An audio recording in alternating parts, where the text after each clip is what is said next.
What are your expectations for the Turkish Grand Prix? Well, Turkey is for a tyre maker one of the toughest races of the year, if not the toughest.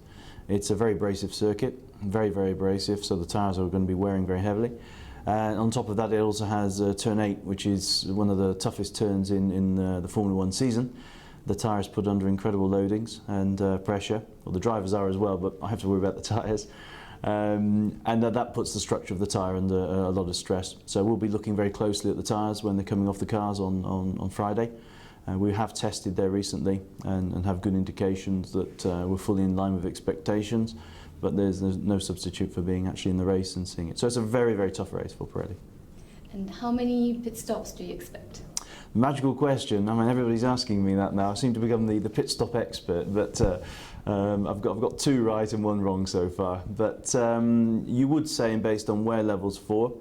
However, we did see that in Melbourne and in Sepang that the evolution of the circuit was such that the pre-race predictions were reduced because the tyre is wearing and the rubber's going down on the circuit, which reduces the wear of the tyres.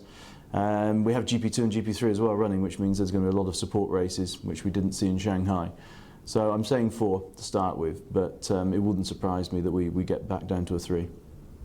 And from a tyre point of view, what are the challenges? Well, I've mentioned it's a very aggressive circuit. You know, the surface itself is very, very aggressive, abrasive. That means the tyres are wearing very rapidly. Normally you'd also have a lot of heat, but at the moment it's looking like it's rain and there's not going to be much more than 20 degrees there. You know, we've been in Turkey in the past racing at Istanbul Park where we've had 40, 45 degrees surface. So if you combine that with the abrasive surface, then that really is a very big challenge. But I'm hopeful that we won't have that. Although we might have the challenge of the rain this time, which is something we haven't yet seen in racing or in any of the free practices. So it might be the first time we see the rain tyre used.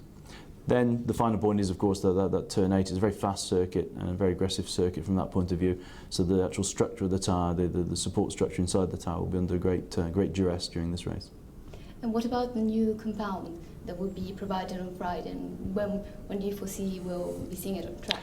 Well, the new compound is a new hard compound. The idea is to add 3-4 laps to the life of the current hard compound with less degradation. We want to, if we can, introduce that from Barcelona. But I've mentioned there that we might have rain on Friday, so we won't have the opportunity to test it. So it might be that we have to go to Barcelona again with these same tyres and try and test there. But we'd certainly see it in Silverstone. If we can test on Friday in Istanbul, we'll see it in Barcelona. The Turkish Grand Prix will be also at the opening round of the GP2 and GP3 series this year. What does this mean for Pirelli? Well, GP3 was where our little Formula 1 project started, really, because that was when we got into single-seater racing again after a gap of many, many years. And GP3 is obviously the first step in a career of a young driver going or wanting to become a Formula 1 driver. So to have GP3, GP2 and Formula 1 all together is a great prestige for Pirelli, because it means we have all of the best drivers in the world, either in Formula 1 as they are now, or the future best drivers in the world who are probably in GP3 and GP2 coming through. We have our first GP3 champion, of course, Gutierrez, who's going to be racing in GP2 this year, so it'll be great to see how our first champion's getting on. And then, of course, our Formula 1 tyre tester, Roman Grosjean, who's doing the full GP2 season. So we have a lot of interest in the support races, but in fact they're really the incubator for the future Formula 1 champions. So it's always great seeing young talent coming through. And after the first 3 Grand Prix, what are your thoughts? Well, after the first 3, I guess, 3 very different races. You know, Melbourne was a big tension race, the first race, and there'd been a lot of talk maybe pre-season about how things would happen, not happen. And then we had a fantastic race where I think everybody was very happy. If anything, we were a little bit too conservative. You know, we could have probably gone there with the medium instead of the hard compound. But I have to say that overall that was a great starting point. Then we went to Sepang, one of the most aggressive circuits. Again, similar to Turkey, it's a fast circuit, abrasive, a lot of temperature. You know, we hit 52 degrees track temperature on Friday, free practice 2.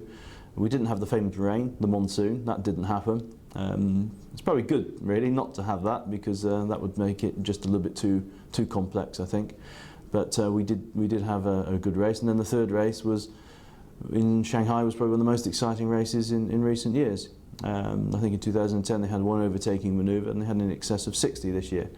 I think the number of people have called to say, you know, what a great race, that was fantastic, has far outweighed maybe a few people who are saying, well, maybe this is, you know, slightly false and contrived, whereas, you know, all motorsport's contrived in one way or form.